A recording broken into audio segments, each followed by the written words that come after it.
J'espère que vous allez bien, j'espère que vous vous portez bien. Je sais que vous avez été très nombreux et nombreux à suivre nos révélations tout à l'heure, cette enquête que nous avions faite sur la mafia des cigarettes en Algérie, sur les dessous du conflit algéro-émirati autour de deux entités importantes présentes en Algérie, l'une depuis 2002, il s'agit de la STIME, l'autre s'appelle UTC depuis 2016. Ce sont les deux entreprises appartenant à des Émiratis, à des actifs, à des investisseurs émiratis qui dominent le marché des cigarettes en Algérie, estimé à plus de 3 milliards de dollars. C'est des estimations au bas mot, minimalistes, parce que beaucoup d'autres experts et connaisseurs du marché parlent d'au moins 4 milliards de dollars, avec au moins 1 milliard de dollars qui part dans la contrebande, les réseaux informels, la revente sous le manteau et le trafic des paquets de cigarettes. Les autorités algériennes, depuis 2022, essayent d'éjecter l'Émiratis du marché algérien. Clairement, l'État algérien ne veut plus que les Émiratis continuent à produire, commercialiser et distribuer des cigarettes en Algérie. On va dire que c'est son droit. Le problème, c'est que l'État algérien ne tire pas leçon de ses erreurs. Il y a une manière de gérer les conflits avec les investisseurs étrangers. Il y a une manière de se séparer de ces investisseurs. Il y a une manière aussi de négocier, de dialoguer avec eux pour pour revoir certains contrats ou certains marchés. Yanis, l'Algérie a perdu beaucoup de procès en arbitrage international. Ou l'affaire, le marché des cigarettes, les deux sociétés émiraties, si le bras de fer continue comme ça va finir en arbitrage international et je vous assure que l'État algérien va laisser beaucoup de plumes. Il va subir une défaite terrible.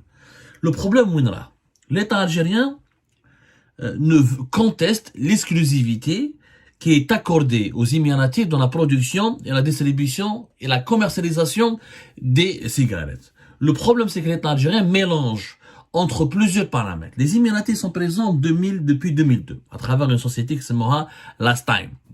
La STIME, tout à l'heure, c'est la société algéro-émiratie de fabrication de tabac. Elle était partenaire de l'anciennement appelée la SNTA, Société nationale des tabacs et allumettes, qui est devenue depuis 2016 le groupe Madar. Le groupe Madar, déjà 1000 fois, etc., qui a repris les actifs de la SNTA et qui est devenu un grand groupe public, le CRB, il est dans l'hôtellerie, il a repris les usines de fabrication de sucre le groupe Mazouz, le complexe de trituration et des graines oléagineuses et de production de l'huile, t'as Nutritis, t'as le groupe Coninev, il a repris d'ailleurs pas mal d'activités, pas mal de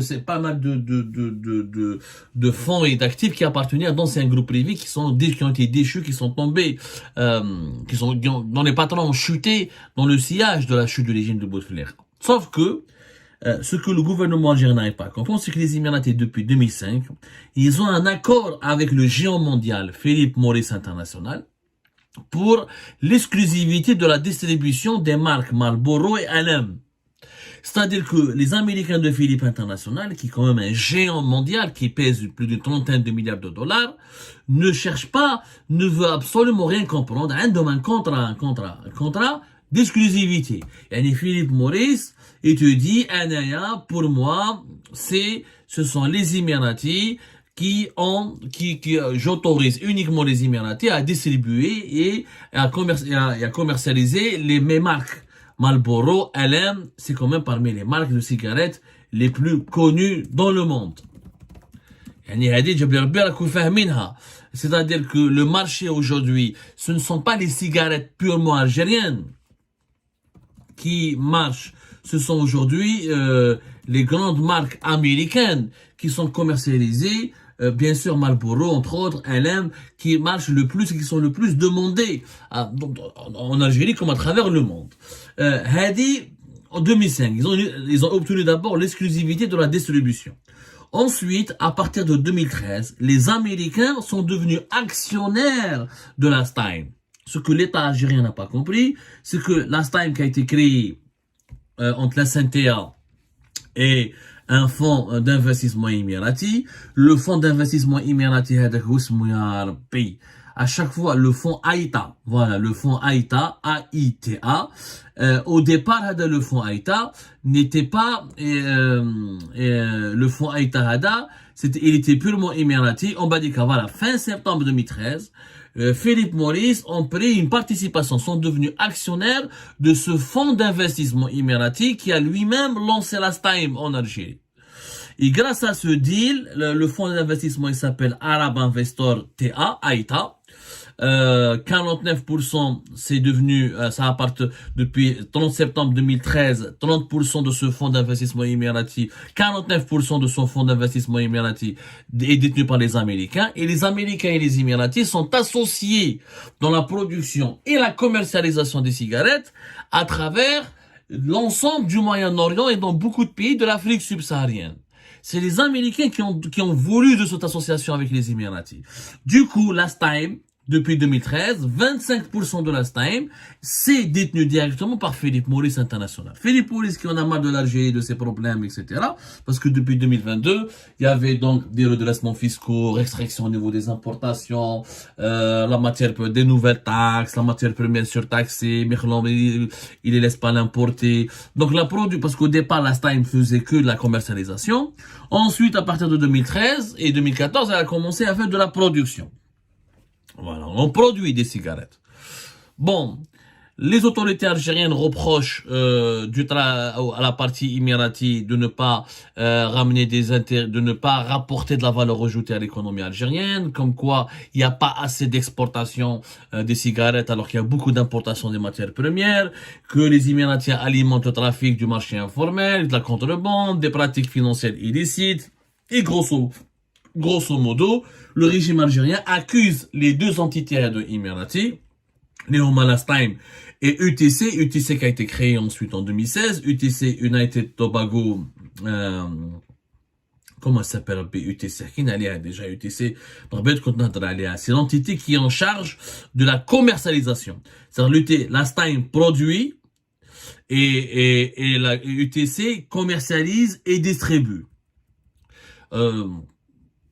Du coup, les autorités algériennes estiment voilà, United Tobago Company, que l'UTC comme la STIME sont devenus les vitrines des lobbies politiques au service des intérêts émiratis. Et comme il n'y a plus de valeur ajoutée, comme l'Algérie donc ne veut plus de ce partenariat, elle estime qu'elle est perdante, ils veulent éjecter les Émiratis du marché des cigarettes pour que le groupe Madar, le groupe public Madar, reprenne lui-même intégralement la gestion, la production et la distribution des cigarettes.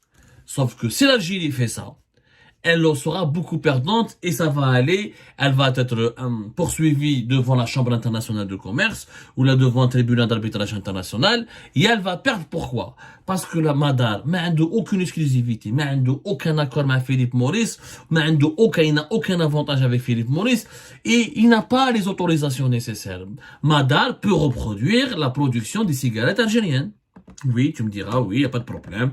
Nessim, Mourim, Mouadouk Logar, Malabalish crée les fameuses cigarettes algériennes, il n'y a pas de problème. Mais tu peux les reprendre de production, car tu peux décider, ce sont des marques algériennes qui appartenaient à la SNTA, je me sépare des Émiratis, et je vais les produire moi-même, etc. Mais tu peux pas produire du Marlboro. Tu peux pas produire des marques américaines. C'est plus possible, parce que Hadouk relève il y a une licence d'exclusivité qui revient uniquement aux Émiratis, aux partenaires émiratis.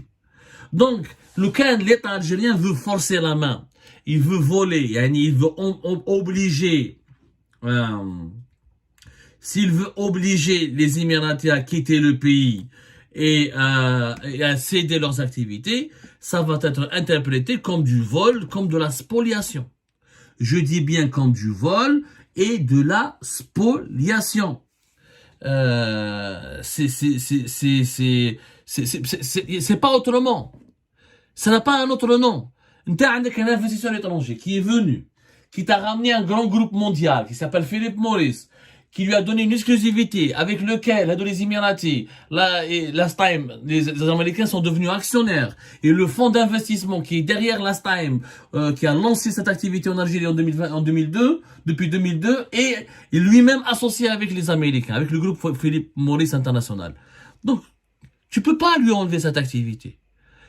Tu as mis à part, sauf si tu interdis, l'Algérie souveraine, elle ne veut plus, il y aura plus de Marlboro en Algérie. Si l'Algérie, demain, tu dis, je veux plus de Coca-Cola, je veux plus de Levi's, je veux que du Hamoud Boualem ou du production locale. C'est possible. Mais ça sera, il y aura un préjudice pour l'économie algérienne. Est-ce que l'Algérie peut se permettre de fermer entièrement son marché à un célèbre produit qui est mondial, qui n'est même pas américain? Marlboro, c'est mondial. Je suis entre les deux mains, je veux plus de Coca-Cola. Je veux plus que les Algériennes boivent du Coca-Cola parce que je m'entends pas avec l'associé qui fabrique du Coca-Cola en Algérie. Ça n'a pas de sens. Ça n'a aucun sens. On a déjà perdu beaucoup de procès en arbitrage.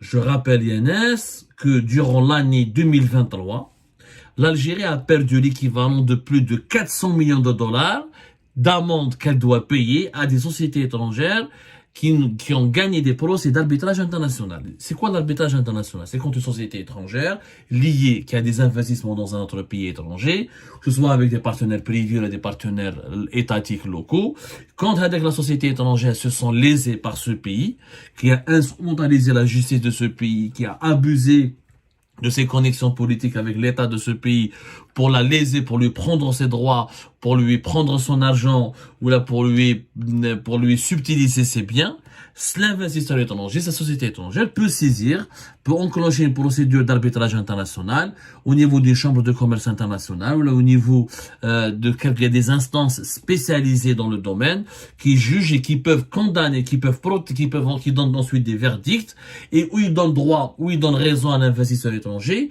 où ils condamnent les États ou là, leurs anciens partenaires ou là, leurs anciens interlocuteurs à leur verser